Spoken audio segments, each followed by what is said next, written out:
kulanti wacan oo wanaagsan daawadayaal idilkiinba caalamka meel walbo aad ka joogtaan iyo xilli walbo ay idin tahay oo wacan halka aad nagala socotaan ama aad naga daawanaysaan waa channelkiina Siriicaad ku soo dhawaada mar kale iyo video hor leh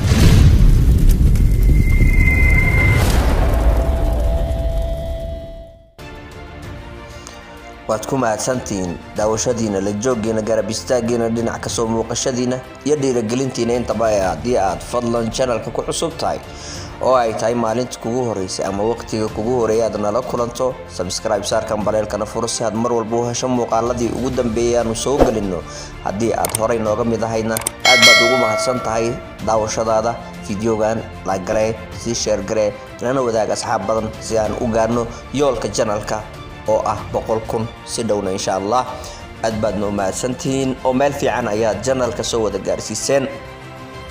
maanta waxaan idin hayaa run ahaantii maxaa cusub barnaamijkeenana aan ku soo qaadan doonaa oo runtii aad iyo mucjiso iyo la yaab inta igu noqotay majaajilista weyn haddii aan ku raahdo waa qof runtii mug iyo miisaan ku leh Soomaalida dhexdeeda waa Naciimo Joker oo in badan aan moogeyn dad badan ay la yaabanayeen markii ay guursatay kadib sida ay u dagtay amaba ay uga muuqan weyday saaxada social media oo ay islaayeen maxaa ku dhacay tolow sidaan hore idinku sheegayna markii ay qofka dagto guurka dadka laba nooc ayuu u kala dhigaa qof markaas ayay ku qalqaliyoodaa ay ku wareersataa qofna markaas ayay ku dagtaa Naciimo Jokerna maalinta aan ka hadlayno waxa ay u muuqatay mid markaasi qof ku dagi karto guurka runtii maalmahaasna dagaal weyn ayaa u socday oo dagaalkaasina Ilaahay wuxuu kaga dhigay midka ay ku dageysay laakiin video aan maanta arkay runtii Naciimo Joker waxaan kala saari waayay inay qolooyinka raabka ay ku biirtay sababtoo ah qolooyinka raabka heesahooda inta badan markii ay ridayaan amaba madaafiicda raabka ay ridayaan waxaad moodaysaa in ay markaasi qof ku dhagan yihiin ama ay ku socdaan oo ay dagaal kula jiraan kadib laakiin markii aad si dhageysato ama aad in badan ku sii dhex jirto waxaad ogaanaysaa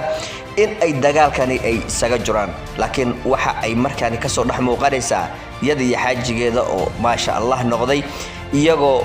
wax weerarayo kullee wax way weerarayeen laakiin hees hore oo duqeed lahaa ama xaajigeeda uu leeyahay ayay ku soo shartagtay ama ay weerarka ku ahayd ay ku qaadisay iyada iyo xaajigeeda oo dhinac fadhiyo farxadna run ahaantii aad uga dheehan karayso wajigoodana ay ka muuqato arooska iyo nimcada ay ka soo baxeen ayaan idin la wadaagi doonaa kadibna dib ayaan iskugu soo laaban doonaa bal daawasho wacan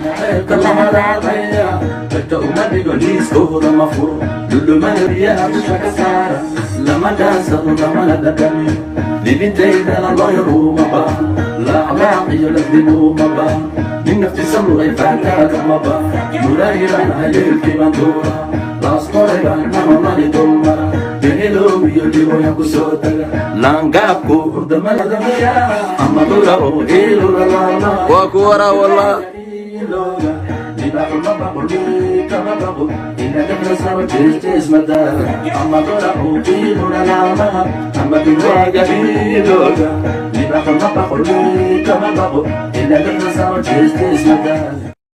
sidaad soo aragteen run ahaantii Naciimo muuqaaliyan iyo qof ahaan aad ay isu bedeshay waayo inta badan markii aad arki jirteen waxay ku soo gali jirtay iyadoo markaasi aad uga dheehan karaysay in ay carab badnayd in ay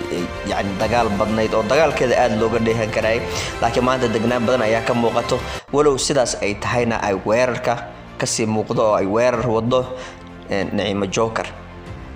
sidaynu ka wada warhaynaba social media waxa jira dad ku caan ah xagga dagaalka waa ayna kamid ahayd oo waxay ahayd groupka markaasi inta hore dagaalka u xaadirka ahaa oo inta badan sidaad arki jirteen way dagaalami jirtay laakiin maanta intaba way ka duwan tahay oo isbedel weyn ayaa ka muuqdo sida xaggayga ay ka tahay marka loo eego adu xagaagana waad nala wadaagi doontaa runtii qof walba oo Soomaaliyeed fikirkiisa waa u xor channelkana idinka oo dhan ayuu idin sameeysan yahay ee kaliya ima sameysno fikradaha aad doontiin waad ku soo bandhigan kartaan ilaa iyo marka laga reebo in ay yani qof bila aadam inta weerarno sharafkiisa ku tumanno erdigiisa ku tumanno aanu ka sameeyno wax uusan ahayn laakiin heestan oo ay ninkeeda lamaan kula ahayd oo ay soo wada qaateen aad arkayseen maxay kula muuqatay waa nala wadaagi doontaa oo xagga commentiga ayaa fursad weyn u haysataan oo aad fikradihiina nagula wadaagi kartaan. Naciima Jokerna maqnaashaheeda inta la eg markii ay maqneed adigu waxa ay kula aheedna noo sii raacay sababtoo ah dad badan waxa ay filanayeen guur kasta oo ay gashaa Naciima Joker inaysan waxba ka bedelaynin oo ay sii wadanayso howlaheeda dagaalka amaba intii hore loogu yaqaanay. laakiin waa sida aan idiin sheegay bil aadamka qofba si ayuu u galaa guurka. qof waxa jiro markii ay guursataa nolosheeda aad isbedel weyn aad ka dareemaysaan oo iska dagayso oo saaxada iyo dhibaatada iyo dagaalka iyo qashinka ka dhaxbaxayso. qofna markii ay guursato ayay qalqaali ku noqotaa. laakiin anu hal mid ayaan mar walbaba lamaana kasta oo isdoorta ama iska calmada aan kula taliyaa, kaasna waxa uu yahay in la kala saaro ama la kala bixiyo nolosha social media iyo nolosha kale ee caadiga ee qof dhimo. ogowna mar walba haddii aad social media ka soo muuqataan adiga iyo ninkaaga in ay noqon karto dhibaato mar walba idinku soo laabato.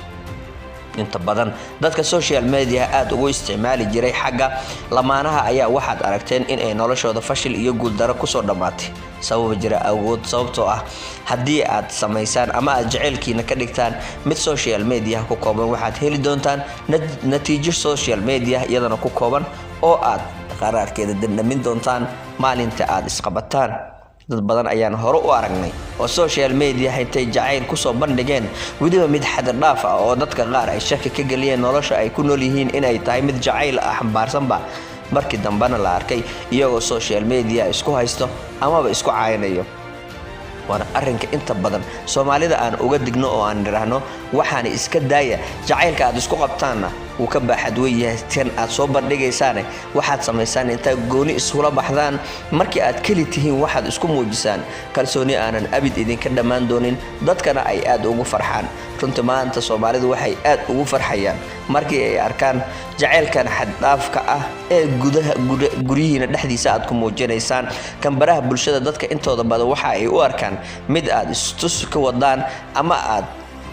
views iyo wax la mid ah aad ku raadsanaysaan. lamaanaha inay wada shaqaystaan inay meel ka soo wada muuqdaan maaha wax dhibaato badan, laakiin nolosha waa in ay ka dhigaan taas social media si caadi ah ama ay u soo muujiyaan dadka in ay nolol caadi ah ay markaasi ay ku jiraan. tahooda gaarkaana markii ay iyaga gaar isku noqdaan inay muujiyaan ayaa wanaagsan. balaa dib ugu soo laabto Naciima Joker iyo xaajigeeda Ilka Case Qays. dad badan waxay filanayeen markii ay isguursadaan kadib inuu raab ku soo dagaalami doono xaajigeeda, laakiin runtii taamay dhicin oo waxa uu muujiyay waxa uu yahay iyo qofka uu yahay. wuxuuna isbedel weyn ku sameeyay xaajiyadiisa oo loo baahnaa inay isbedel sameeyso. adigu sidii kula taayna markale ayaan ku leeyahay nala wadaag. aadna waad u mahadsantihiin reer Siriyaad meel walba oo caalamka ka joogtaan. Soomaali weyn maskaxdiina aqligiina iyo dhammaan noloshiinaba ilaahay ha idin barakeeyo. aadna waad u mahadsantihiin. intaan fiidiyogani mid la mid ah ama ka xiiso badan aan ku kulmi doonana waxaan idinkaga sii tagayaa fi amaanillah iyo is arag dambe oo xiiso leh.